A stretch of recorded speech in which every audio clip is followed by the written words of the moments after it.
고린도전서 15장 1절에서 8절 오늘 하나님의 말씀 언체인징 트루스 세 번째 시간입니다. 같이 읽겠습니다. 시작.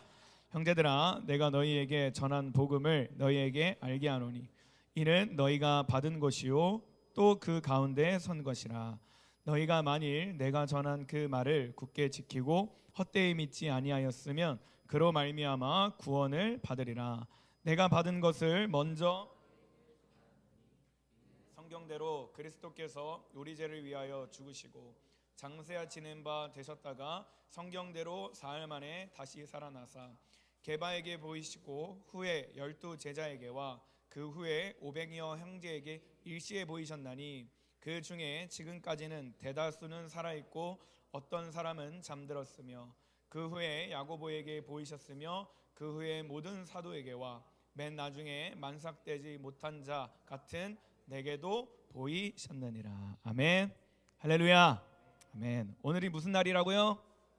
부활주일입니다. 부활은 크리스천들에게 굉장히 중요합니다. 예수님이 우리를 위해서 이 땅에 오셨잖아요. 이 땅에 오신 이유가 뭐예요? 우리의 죄를 사해 주시려고, 없애 주시려고.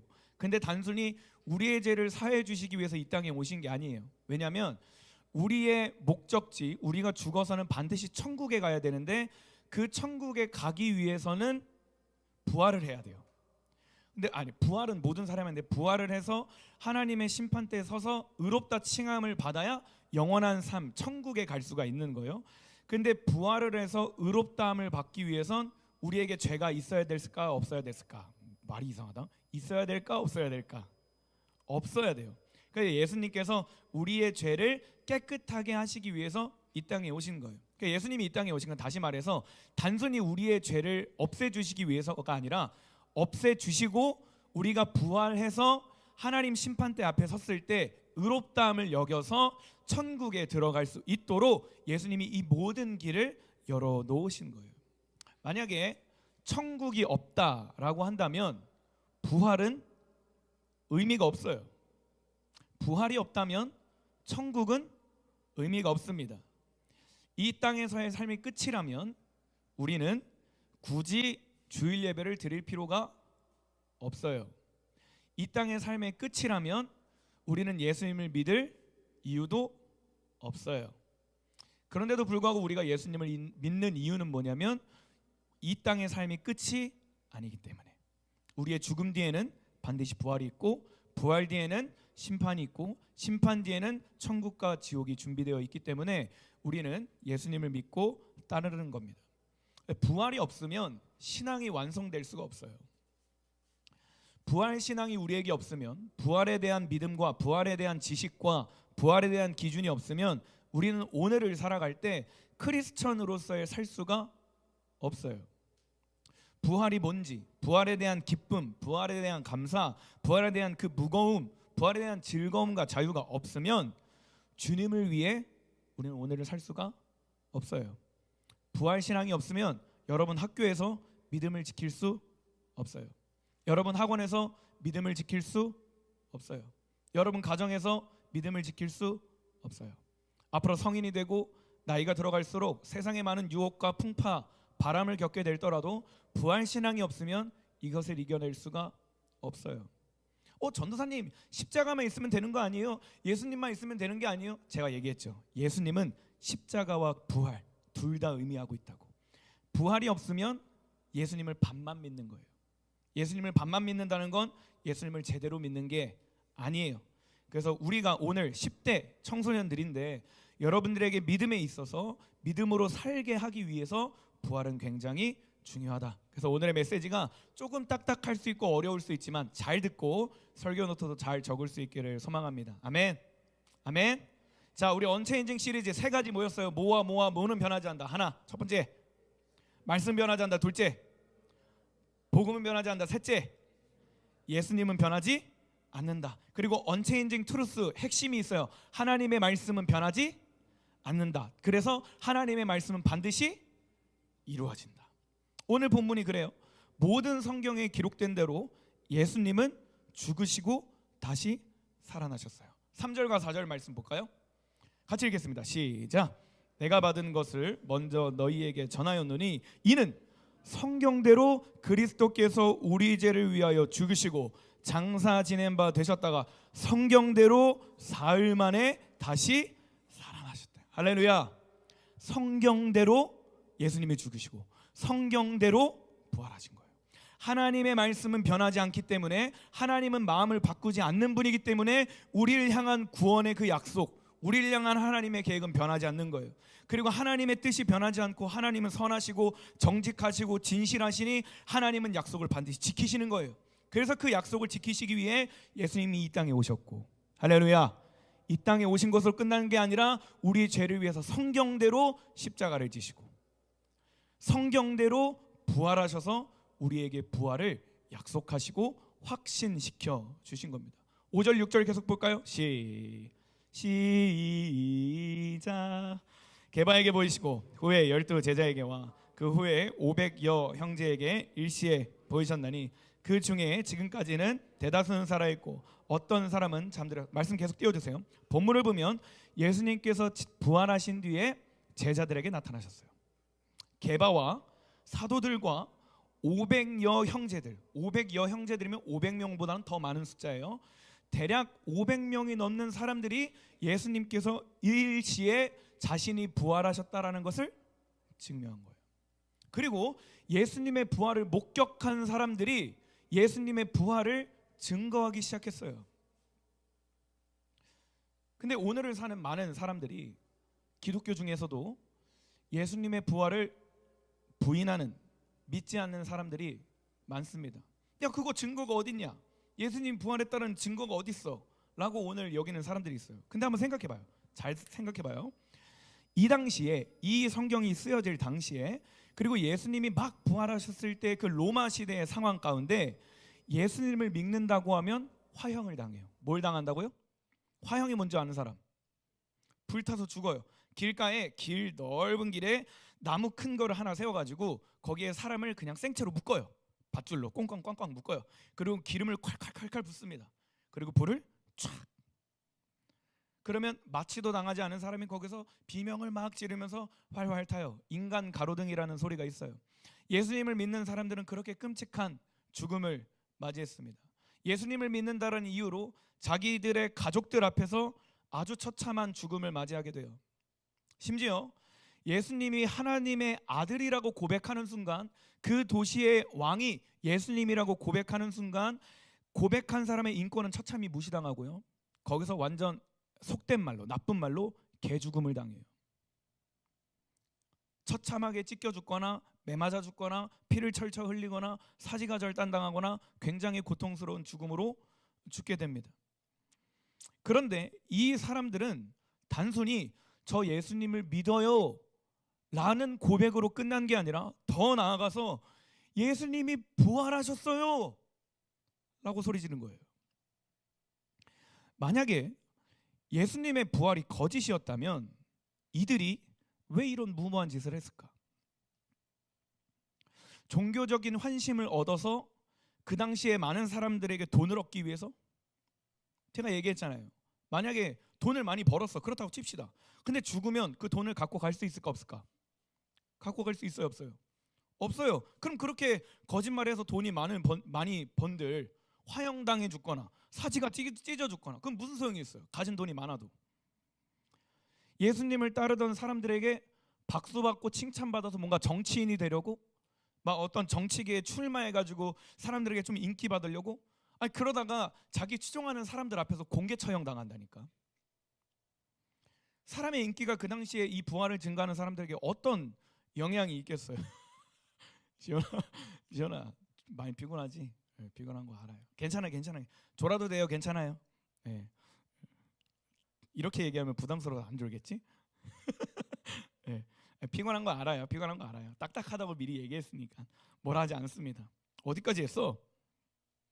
아무튼 이들이 그렇게 목숨 바쳐서 예수님을 고백하고 예수님의 부활을 증명했는데, 만약 이게 거짓말이었다고 사실이 아니었다면 이들이 부활을 증거할 이유가 아무것도 없다라는 거예요. 그러면 반대로 생각해봐요. 이들이 자신이 죽을 걸 뻔히 알면서도, 자신이 그렇게 공개 처형 당할 것을 알면서도, 사지가 찢어서 죽어질 것도 알면서도 불구하고 예수님의 부활을 증거했다. 이것은 뭘 증명하고 있어요? 예수님이 부활하셨다. 예수님이 실제 그 당시에 2000년 전에 부활하셨다라는 것을 이 증인들의 삶을 통해 우리는 확신할 수 있는 거예요. 더 나아가서 보세요. 예수님께서 6절 말씀 보겠습니다. 같이 읽겠습니다. 시작. 6절 시작. 그 후에 500여 형제에게 일시에 보이셨나니 그 중에 지금까지 대다수는 살아있고 어떤 사람은 죽었대요. 여기서 예수님께서 500명이 넘는 사람에게 일시에 보이셨대요. 뭐 이거는 500명이 한 장소에 있어서 한 번에 보이셨는지, 혹은 이 500명이 흩어져 있는데 그들에게 일시에 보이셨는지, 뭐 그거는 성경이 말하고 있지 않으니 알 수는 없습니다. 근데 중요한 건 뭐냐면 예수님의 부활을 본 사람이 제자들뿐만 아니라 500명이 넘는 사람들이 더 봤다라는 거예요. 이게 왜 중요하냐면, 만약에 예수님이 부활하셔서 제자들만, 예수님의 12제자들만 돌아다니면서 야, 예수님이 부활하셨어, 내가 그 부활을 봤어 라고 얘기한다면 세상 사람들이 뭐라고 생각하겠어요? 아, 그냥 저 제자들은 예수님 따라다녔으니까, 자기들이 그렇게 예수님 3년 동안 따라다니면서 고백한 게 있으니까 말을 번복하기가 조금 창피해서 그냥 저렇게 하는구나, 자기들끼리 시신을 좀 훔쳐서 몰래 아무도 발견하지 못하는 곳에 모셔놓고 자기가 부활을 주장하는구나, 그래서 자기가 믿고 있는 예수님이 진짜라는 것을 더 확실하게 해주고 싶은 건가 보다 하면서 그렇게 생각할 거예요. 그죠? 만약에 제자들만 그렇게 고백한다면. 근데 예수님의 부활은 어떤 특정한 12명의 제자들에게만 보이신 게 아니라 예수님을 믿고 따랐던, 어떤 사람은 가난한 사람, 어떤 사람은 많이 배운 사람, 어떤 사람은 집이 풍족한 사람, 그것과는 상관없이 500명이 넘는 사람에게 예수님이 그것을 보이신 거예요. 근데 보세요. 일시예요. 성경은 이 단어를 단숨에, 한 번에, 동시에라는 단어를 사용해요. 이 단어는 뭐냐면 500명 앞에서 우리가 최면수를 걸어서 500명이 동시에 봤다라고 증거하기에는 말이 부족함이 있어요. 500명 중에 지금 우리가 기술이 아무리 발전하고 과학이 좋아도 500명한테 똑같은 부활을 같은 모습으로 줄 수는 없어요. 만약에 줬다고 쳐봅시다. 줬는데 그 사람들 중에 만약에 환각이라면 환각이 깰 거 아니에요. 시간이 지나면. 평생 최면술에 걸려 있을 수는 없으니까. 그럼 그러다가 이 사람들이 500명 중에 누구는 똑똑한 사람이 있을 거 아니야. 누구는 똑똑해서 내가 방금 뭔가 환상인 것 같은데, 예수님 부활하셨나요? 이렇게 될 수 있다라는 거예요. 만약에 환각이었다면, 만약에 거짓된 누군가의 속임수였다면. 근데 이 500명의 사람들이 예수님의 부활을 동시에 본 이후에 삶이 바뀌기 시작해요. 내 동료들이 저기서 화형을 당하는 게 눈앞에 뻔히 보였는데, 방금 전에 예수님의 부활을 증거하다가, 예수님의 살아계신가, 예수님의 주되심을 증거하다가 로마 군인들에게 끌려가서 매를 맞고 피를 철철 흘리고 막 다리를 절뚝 걸리면서 집에 들어오는 걸 다 봤는데, 이들이 그런 상황 속에서도 굳세어나 금수나 뭘 주장해요? 예수님이 부활하셨다. 이것은 너무나 명백하게 예수님이 실제적으로 부활하셨다라는 것을 나타내고 있는 거예요. 이거는 인간 심리학적으로도, 뇌과학적으로도, 사회 심리학적으로도 절대 증명할 수가 없어요. 그리고 더 나아가서 오늘을 사는 우리에게 부활을 뭐로 확신할 수 있냐면, 따라합시다. 성령님. 다시 한 번 더, 성령님. 오늘 우리에게 예수님이 부활하셨다라고 하는 가장 핵심이 되는 증거는 성령님이에요. 왜냐하면 요한복음에서 내가 아버지께로 가면 아버지께서 하나님의 영을 우리에게 보내주시겠다, 진리의 성령을 너희에게 보내주시겠다. 근데 예수님께서 하나님께 가기 위해서 성경에 뭐라고 기록되어 있어요? 장사 지낸 지 사흘 만에 다시 부활하셔서 40일 동안 제자들과 함께 다니면서 하나님 나라의 일을 가르치시고 120명의 사람들 앞에서 예수님이 하늘에 승천하신 거예요. 아버지께로 가신 거예요. 그리고 하나님의 말씀대로, 하나님의 약속대로 우리에게 뭘 주세요? 성령님을 준 거예요. 그러면 오늘날 성령님의 내주하심, 성령님의 함께하심, 내 안에 성령이 있어서 방언을 말하고 내 안에 성령이 있어서 하나님의 말씀을 따르고자 하는 어떤 열심이 있고 내 안에 성령님이 임해서 예수 그리스도가 나의 주인이라고 고백하고 내 안에 성령님이 있어서 하나님을 부인하는 것이 아니라 하나님이 나를 사랑하시는 나의 아버지라고 고백할 수 있는 이것이 예수님이 부활하셨다라는 믿음의 증거다라는 거예요. 조금 더 설명해 줄게요. 지금까지 좀 딱딱하죠? 그래도 이해는 좀 될까요? 됐으면 좋겠어요. 여러분 좋으니까 제가 오늘 별 애교를 다 부리네요. 조금 더 봅시다. 여러분 우리가 2000년 전에 예수님이 이 땅에 오셨다는 거 믿어요? 믿어요 안 믿어요? 믿어요. 어떻게 믿어요? 뭐로 믿어요? 성경으로 믿죠. 근데 성경을 왜 믿어요? 역사성이 뒷받침하고 있어서 그래요. 만약에 성경이 역사적으로 뒷받침하고 있지 않다면 우리는 성경을 믿을 만한 증거가 없어요. 그런데 성경은 예수님을 믿는 사람이든 믿지 않는 사람이든 예수님이 이 땅에 2000년에 실제 오셨다라는 것을 역사적으로 증거하고 있고 예수님께서 십자가 지셨다라는 사건도 역사적으로 기록하고 있어요. 그래서 예수님이 실제 오신 게 사실이구나.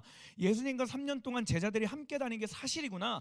예수님이 3년 동안 귀신을 쫓아내고 병든 자를 고쳐내고 여러 가지 기적을 행하신 게 역사적인 기록으로 사실이구나 라는 걸 토대로 제자들이 쓴, 그것을 본 증인들이 쓴 성경이 우리 오늘날까지 믿는 거예요. 그리고 하나님의 말씀은 변하지 않고 그 말씀은 반드시 이루어진다라는 걸 우리는 오늘 붙들고 있는 거예요. 더 나아가서 성경을 믿고 있다면 반드시 예수님의 부활도 믿어야 돼요. 왜냐하면 성경은 성경은 십자가만 증거하는 것이 아니라 예수님의 부활도 동시에 증거하고 있기 때문에 성경이 사실이라고 믿는다면 영생은 존재합니다. 성경이 사실이라고 믿는다면, 하나님의 말씀이라고 믿는다면 천국과 지옥은 반드시 존재합니다. 우린 이걸 믿기 때문에 부활이 반드시 존재한다라는 걸 믿고 있는 거예요. 더 나아가서 예수님 안에 있는 자에게 예수님이 부활하신 것과 같이 우리도 예수님에 동참한다라는 것을 성경에 입각해서 하나님의 말씀에 입각해서 그거를 믿고 살아가는 거예요. 그래서 부활신앙은 우리들의 삶 속에 굉장히 중요합니다. 제가 기도 시간에 그런 기도를 했어요. 고린도전서 15장 20절 부분을 보면 예수님께서 부활의 첫 열매가 되셨다라고 했어요. 근데 예수님은 요한복음에 뭐라고 말씀하세요? 요한복음 15장에 너희가 내 안에 있고 내가 너희 안에 있어. 나는 포도나무요 너희는 가지라. 너희가 내게 붙어 있으면 내게 주는 너희는 그냥 그 안에서 열매를 자연스럽게 맺게 된다. 근데 내게 일어나는 열매는 하나님으로부터 맺는 열매예요. 이해가 되죠? 그리고 예수님은 공간복음, 마태복음, 마가복음, 누가복음에 뭐라고 말씀하시냐면 그 사람이 어떤 존재인지는 열매를 보면 알 수 있다. 사과가 맺어지면 이 나무는 무슨 나무? 사과나무. 나무가 또 뭐 있냐? 포도가 맺어지면 이 나무는 무슨 나무? 포도나무. 죄라는 열매가 맺으면 이 사람은 아직 사탄 손아귀에 있는 거고, 하나님의 말씀에 성령의 9가지 열매가 맺으면 이 사람은 누구에게 있는 거예요? 하나님께 있는 거예요. 그런데 예수님이 부활의 첫 열매가 되어 주셨대요. 예수님 안에 있는 우리에게는 그럼 동일하게 무슨 열매가 맺어져야 돼요? 부활의 열매가 맺어져야 돼요. 이해가 돼요? 굉장히 중요한 메시지예요. 제가 여기 원고에는 없어서 말이 조금 왔다락 갔다락 할 수 있는데 여러분이 집 가서 곱씹어 보세요. 굉장히 중요한 메시지입니다. 예수님이 우리의 부활의 첫 열매가 되셨다라는 건 첫 번째, 부활이 확실히 있다. 두 번째, 예수님이 그 부활의 증인이시다. 첫 열매가 되신다. 세 번째, 반드시 우리도 예수님과 함께 부활한다. 고린도전서 15장 12절부터 20절 말씀. 여러분 요거 말씀 굉장히 중요해요. 쉬운 성경으로 갖고 왔어요. 천천히 읽겠습니다. 시작. 그리스도께서 죽은 자들 가운데서 다시 살아나셨다고 우리가 전파하는데 여러분 중에서 죽은 자들의 부활이 없다고 말하는 사람이 있는 것은 어찌 된 일입니까? 죽은 자들의 부활이 없다면 그리스도께서도 다시 살아나지 못하셨을 것입니다. 그리고 그리스도께서 다시 살아나지 못하셨다면 우리가 전파한 복음도 헛되며 여러분의 믿음도 헛될 것입니다. 그뿐만이 아니라 우리는 하나님께서 그리스도를 다시 살리셨다고 그분에 대해 증언했으니 하나님에 대해 거짓 증언한 사람들로 판명될 것입니다. 죽은 자들이 다시 살아나지 못한다면 하나님께서 그리스도를 다시 살리지 않았을 것입니다. 참으로 죽은 자들이 다시 살아나는 일이 없다면 그리스도께서도 다시 살아나지 못했을 것입니다. 그리고 그리스도께서 살아나지 않으셨다면 믿음은 공허한 것이 될 뿐더러 여러분은 여전히 죄 가운데. 잘 생각하면서 읽고 있죠. 18절부터 계속해서 시작.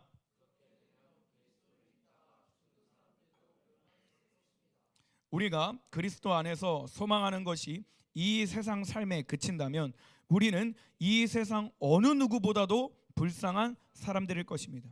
그러나 이제 그리스도께서는 죽은 자들 가운데서 다시 살아나 잠자는 자들의 첫 열매가 되셨습니다. 아멘.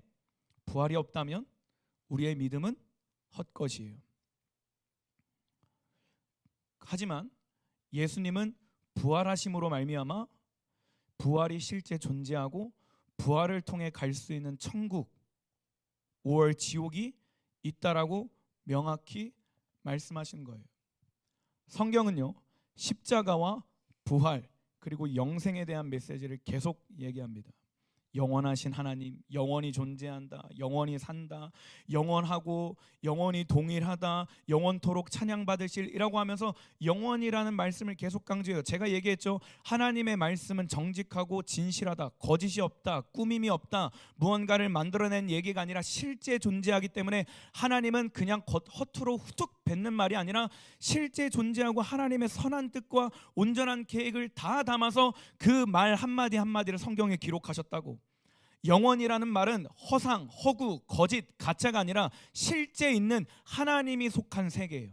하나님이 속한 시간이에요. 그 시간이 실제 있고 그 시간을 우리에게 주시기 위해서 예수님께서 이 땅에 오신 것이고 죽으시고 부활하셔서 성령님을 우리에게 보내신 거예요. 요한복음 말씀 11장 말씀입니다. 시작.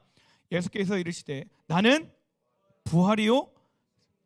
예수님이 뭐라고 하셨어요? 나는 부활이요 생명이. 다시 뭐라고 말씀하셨어요? 나는 부활이요. 제가 얘기했죠. 예수님은 허투루 말을 하신다 안 하신다? 예수님은 거짓말을 한다 안 한다? 예수님은 약속을 지키신다 안 지키신다? 예수님이 죽기 전에 뭐라고 말씀하셨어요? 나는 부활이요 생명이다. 근데 성경대로 부활하시고 성경대로 우리에게 영원한 생명을 주신 거예요. 26절 볼까요? 시작. 무릇 살아서 나를 믿는 자는 영원히 죽지 아니하니라.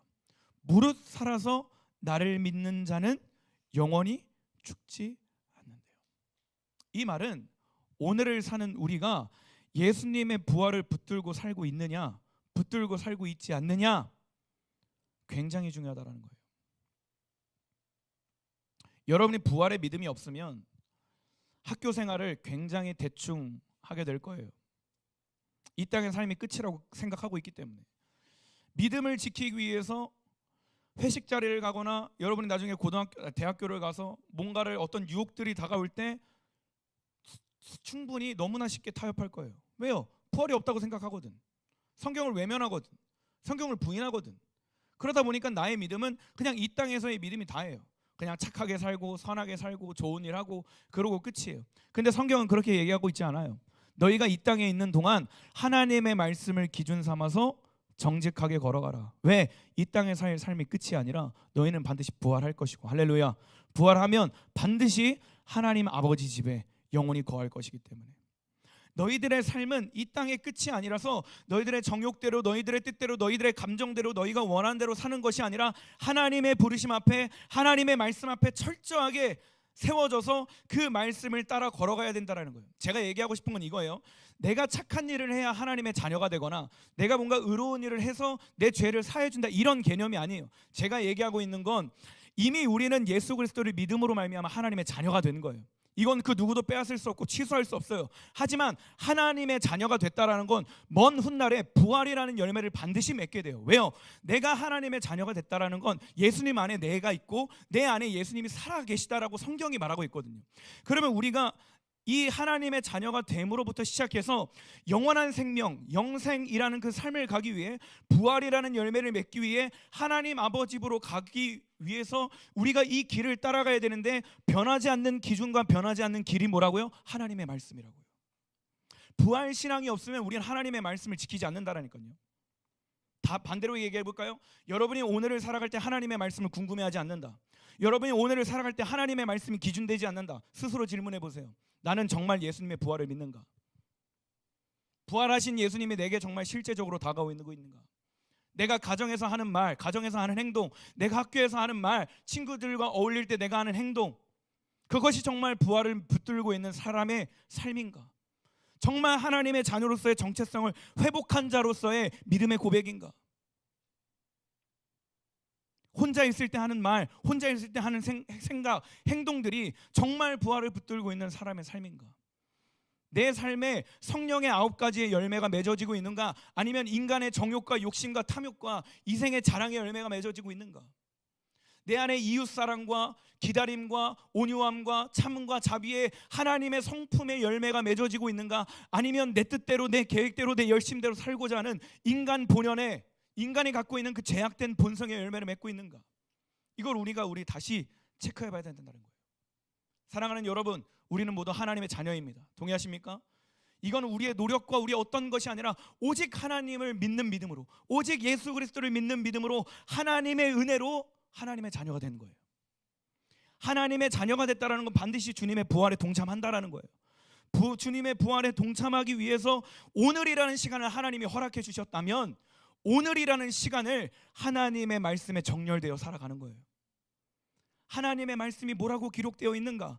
오늘 나의 삶이 과연 하나님이 기뻐하시는 삶인가? 내가 걸어가는 이 길이 과연 하나님이 보시기에 옳은 길인가, 옳지 않은 길인가? 성경을 기준해서, 하나님의 말씀의 기준에서 변하지 않는 그 진리 위에 서서 부활 신앙 붙들고 가는 거예요. 하지만 보세요, 내가 그 길을 따라가다 보면 예수님을 믿는 길이기 때문에 세상의 여러 가지 바람을 맞이할 수 있어요. 주변 사람들이 손가락질할 수 있어요. 야, 너만 유독 유난히 그렇게 믿냐? 너만 열심히 그렇게 믿냐? 너만 크리스천이야? 나도 크리스천이야. 사람들이 놀릴 수 있어요. 사단 마귀가 계속 놀릴 수 있어요. 야, 위선적으로 좀 행동하지 마. 예배하고 돌아가서 너 하는 행동을 봐봐. 너가 어떻게 그렇게 크리스천이야? 라고 사단이 공격할 수 있다라는 거예요. 여러 가지 있어요. 근데 그럴 때 우리가 이 고난과 이 시험과 문제와 공격, 영적 전쟁에서 이겨낼 수 있는 힘은, 나는 반드시 부활한다. 할렐루야. 나는 예수님의 부활에 동참한다. 아멘. 내 안에 예수 그리스도가 살아 계시고 내가 예수 그리스도 안에 있기 때문에 나는 반드시 이 길을 굳세어라 금소나 걸어가기 시작할 때, 예배의 자리를 지키고 기도의 자리를 지키고 말씀을 사수해서 하나님의 자녀된 삶을 꿋꿋하게 살아내기 시작할 때, 나는 반드시 부활할 거라는 그 부활 신앙을 붙들고 살 때, 우리는 영적 전쟁에서 능히 승리할 수 있고 오늘이라는 시간을 하나님의 자녀로 살아낼 수 있는 거예요. 사랑하는 여러분, 부활이 없다면 우리의 믿음은 헛것입니다. 하지만 성경은 말하고 있어요. 부활이 있다. 아멘. 마지막으로 이 말씀만 보고 마치겠습니다. 더 뒤에 있지만 넘어가서 고린도서 15장 2절 말씀. 네, 같이 읽겠습니다. 시작. 내가 여러분에게 전파한 말씀을 굳게 붙들고 헛되이 믿지 않으면 여러분은 이 복음으로 구원을 얻습니다. 말씀 계속 띄워줘요. 방금 얘기했던 제 말이 아니라 성경에 있는 말이에요. 바울이 한 말이에요. 제가 여러분에게 전파한 말씀, 곧 복음을 굳게 붙들고 헛되이 믿지 않으면 여러분은 이 복음으로 구원을 얻습니다. 구원을 얻는다라는 건 행위로 구원을 얻는다라는 게 아니라, 이미 구원이 있다면 말씀을 헛되이 믿지 말라는 거예요. 이 헛되이 믿지 말라는 건 뭐냐면, 십자가만 붙들고 부활 신앙을 가볍게 여기지 말라는 거예요. 반드시 오늘이라는 시간을 살아갈 때 하나님께서 성경대로 우리 죄를 사하시고 죽으시고 성경대로 부활하셨다라는 이 복음 핵심의 한 줄을 붙들고 오늘을 살아가라는 거예요. 요한복음 3장 16절 말씀 보겠습니다. 시작. 하나님이 세상을 이처럼 사랑하사 독생자를 주셨으니 이는 그를 믿는 자마다 멸망하지 않고 뭐래요? 영생을 얻게 하려 하심이래요. 예수님의 십자가와 부활을 믿는 사람들에게 죄사함과 영원한 삶을 살 수 있는 영생을 허락하시겠다라는 거예요. 요한복음 6장 말씀 보겠습니다. 시작. 나를 보내신 분의 뜻은 잃지 않고 마지막 날에 그를 부활시키는 것이다. 아들을 보고 믿는 사람은 누구나 다 영생을 얻는 것이 내 아버지의 뜻이기 때문이다. 나는 그를 마지막 날에 부활시킬 것이다. 할렐루야. 자, 또 봅시다. 진짜 결론으로 가자. 쭉 뛰어넘어서 고린도서 15장 3절 4절입니다. 시작. 내가 받은 것을 먼저 너희에게 전하였노니 이는 성경대로 그리스도께서 우리 죄를 위하여 죽으시고 장사 지낸 바 되셨다가 성경대로 사흘 만에 다시 살아나셨다. 오늘은 부활주일이라서 다른 어떤 것보다도 딱 이 두 단어만 기억하시면 돼요. 따라했습니다. 성경대로 부활하셨다. 한 번 더 성경대로 부활하셨다. 이것만 기억하면 됩니다. 부활주일엔 오늘은 성경대로 부활하셨다. 그러면 삶을 살 때 유혹이 찾아올 수 있어요. 그럴 때 우리는 뭘 외쳐요? 성경대로 부활하셨다. 믿음의 길을 걸어가다가 바람이 너무 거칠어서 내 방향이 돌이켜질 수도 있어요. 그럴 때 우리는 뭘 외쳐요? 성경대로 부활하셨다. 하나님의 말씀이 읽기 너무 귀찮고 어렵고 딱딱해요. 그럴 때 우리는 뭘 외쳐야 돼요? 성경대로 부활하셨다. 예수님을 위해 사역하는 게, 예수님을 위해 헌신하는 게, 예수님을 위해 이웃을 사랑하는 게 때론 너무 버겁고 나만 너무 희생하는 것 같고 괴로워. 그럴 때 우리는 뭘 외쳐야 돼요? 성경대로 부활하셨다. 사랑하는 여러분, 하나님의 말씀은 변하지 않습니다. 하나님은 절대 거짓말하는 분이 아니에요. 하나님은 절대 꾸며서 말을 내뱉는 분이 아니에요. 하나님은 반드시 그 약속을 지키시는 분이고 하나님의 마음은 절대 변하지 않습니다. 그렇다면 구원받은 우리들에게는 하나님의 부활의 약속 또한 변하지 않을 줄 믿습니다. 여러분은 반드시 부활할 거예요. 아멘. 부활해서 우리 모두 다 영원한 하나님 집에 거하게 될 것입니다. 그러니 이 땅의 것들에 너무 욕심 갖지 말고, 이 땅의 것들 너무 추구하지 말고 영원한 하나님 아버지의 나라를 사모하며 믿음의 길을 걸어갈 수 있는 저와 여러분 되기를 주님의 이름으로 소망합니다. 아멘. 말씀 마치겠습니다. 찬양팀 나와주시고.